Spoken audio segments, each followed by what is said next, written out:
नमस्कार। Guiding growth empowering prosperity में एक नई सीरीज को लेके हम आपके सामने फिर से हाजिर हैं और इस सीरीज का नाम है large cap fund in equity category. Equity category में बहुत सारे फंड्स हैं, बहुत सारे अलग अलग तरह के कंस्ट्रेंट्स वाले सेगमेंट हैं जिसके रिस्क और रिटर्न डिफरेंट हैं। एक पहली सीरीज जिसका नाम है लार्ज कैप फंड, इस फंड में उन स्टॉक्स को प्रायोरिटी दी जाती है जो मार्केट कैपिटलाइजेशन के बेसिस पे टॉप 1 से लेके 100 तक की कतार में आते हैं।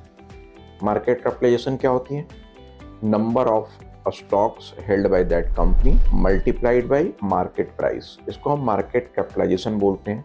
मार्केट कैपिटलाइजेशन डिटरमाइन करता है कि कोई कंपनी कितनी बड़ी है, मार्केट में उसकी क्या वैल्यू है। इस मार्केट कैपिटलाइजेशन को डिटरमाइन करते हुए ये जाना जाता है कि एक फंड मैनेजर अपने लार्ज कैप में, जिसमें उसको प्रिविलेज दी गई है 1 से 100 तक की कंपनी को चूज करने का, जिसके तकरीबन 80% या उससे ऊपर के कंस्ट्रेंट्स लार्ज कैप में होने बहुत ही ज़रूरी होते हैं। और इसीलिए इस फंड का नाम है लार्ज कैप, क्योंकि इसमें बहुत बड़ी बड़ी कंपनियां शामिल होती हैं। सो नेचुरली इक्विटी फंड की कैटेगरी में इन सभी दूसरे कंपनी के मुकाबले इस पर्टिकुलर फंड की जो रिस्क है वो दूसरे फंड के मुकाबले थोड़ी कम होती है। वोलेटिलिटी भी थोड़ी कम होती है, स्टेबिलिटी बेहतर होती है।